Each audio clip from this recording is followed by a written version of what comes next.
Well, here we are. It is the 19th of December. It is the date when the Electoral College meets in 50 different states and they conduct voting activities that are, once done, instructed by the Constitution to be signed, certified, and sealed and transmitted to the President of the Senate, to then be opened and announced to a joint session of Congress on the 7th of January of next year. And of course, the reason I characterize that way is because that's what the Constitution says is supposed to be the procedure. Not going to the town crier, not going to salon.com, not going to the mainstream media first, and having all of the information posted for public knowledge. It says clearly, sealed. And when they said sealed, it's very clear what their intention was. That information only be then revealed by the President of the Senate. Anything else happens and it is a violation of constitutional procedure. Just like this judge said in the 10th Circuit Court that in light of the 12th Amendment, and you can read that in the picture subcaption, that it will be unlikely the Secretary of State, Wayne Williams, could remove and replace an elector after voting has begun because of the text of the 12th Amendment. He understands clearly what the Constitution says. He understands clearly what the role of the Electoral College is versus the role of the states in this.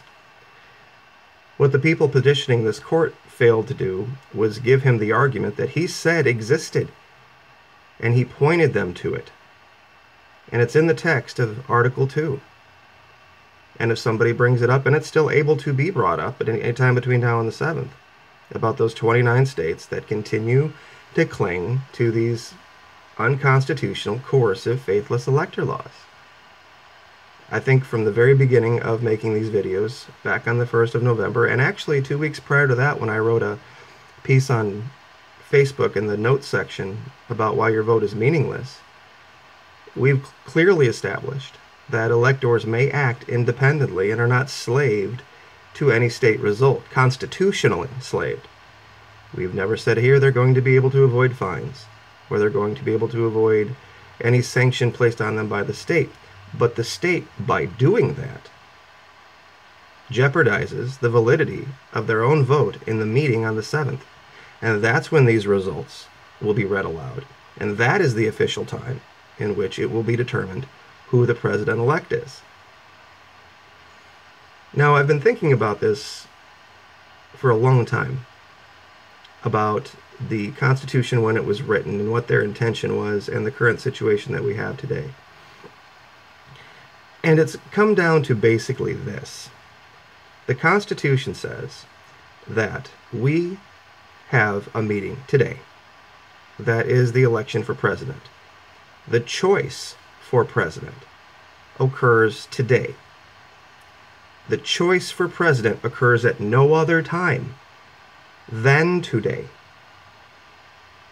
Any result prior to this carries no constitutional weight. We have established clearly that the Constitution does not provide for a national vote. It does not provide for any national right to vote, because if it provided for a national right to vote, that would then beg a national right to an election. How can you grant a right to vote unless you give them a right to an election? But that's another point. So establishing that, and also establishing that they only gave voting privileges to white male landowners, Europeans basically, that there was no U.S. constitutional binding result that could come from a state. Therefore, when a state decides to codify the results of its election and try to transmute that into the Electoral College, stating now that our electors no longer vote in the Electoral College, they just go there and transmute our official results, which are not constitutionally official, they are removing a qualification from the elector that they have no authority to do. And that's pretty much what this judge was pointing to. That the Secretary of State can in no way, now or prior to, meaning between the 13th and now, in any way change the activity or influence the activity of his electors in a way that is legal and binding in the Constitution. Like I said, extract as many pledges as you want, but by the 13th, you figure out who the people are. And today they're going to go and they're going to not transmute your results. They're not there to reveal what your state said. They're there to vote.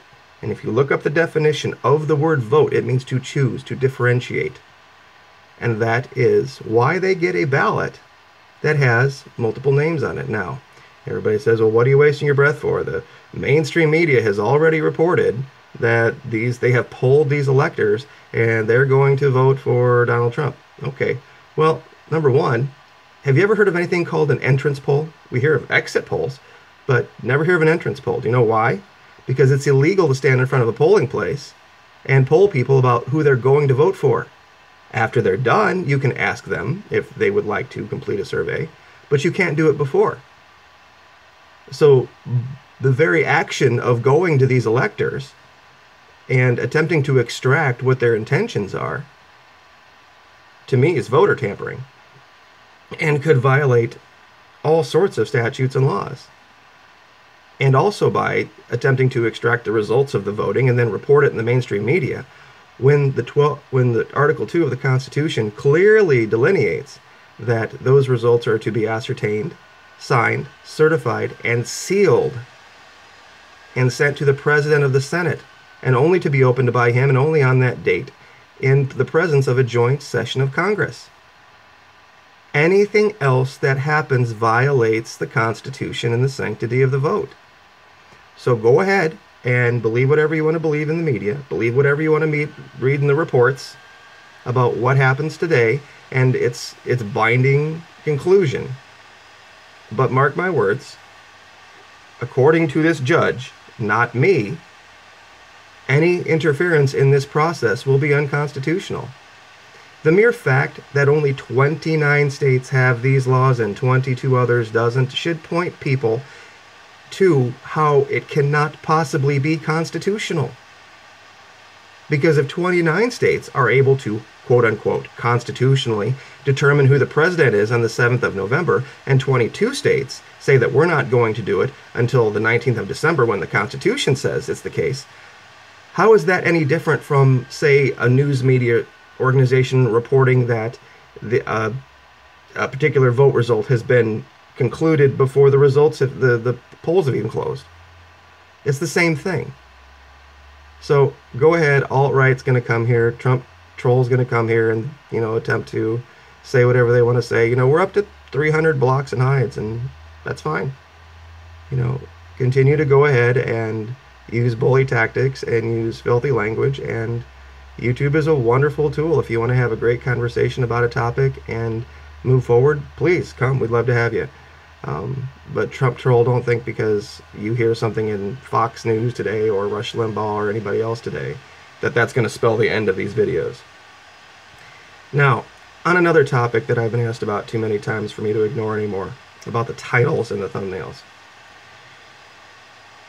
When I've made my first video back on the 1st of November, it was titled December 19th, Electors Rob Trump, Elect Hillary, something to that effect, in an attempt to get the attention to what I was talking about with the Electoral College. It was never an attempt to make people believe something was in the video that wasn't there. It was just an idea that I had to bring people to the video and have them listen to what I was saying. And it was generally correct. The effort was correct, the information in it was correct. But it didn't stop the alt-right and the Trump trolls from coming in and using every foul language usage possible to attempt to discredit me. And I took it personally. Maybe I shouldn't have, but I decided, okay, if that's how they're going to operate, from this point forward, we're going to use thumbnails and titles that are going to tweak them mercilessly to get them to come here. And 96% of my views come from people who don't subscribe. So even though they may disagree with me, or they may think I'm wrong, or they may think I'm crazy, or call me a lunatic, it doesn't stop them from coming here and clicking. So I'm going to continue to do it. And you can continue to come here and attempt to make these comments, and I'll continue to block them. And it'll make the videos just that much higher in the search terms and that much more relevant. So you can make the decisions for your life as to what you want to do, and I'll make the decisions for mine. But thank you to everybody who has come here and been civil and conducted an intelligent conversation about the Constitution and this election cycle. I really do appreciate it. And the videos will be forthcoming at least one day. I will try the very best I can. I work 2 jobs, so it's difficult to do at times. But everyone have a great week, and running up into the 7th between now and then, we will see what happens. So God bless. Thank you.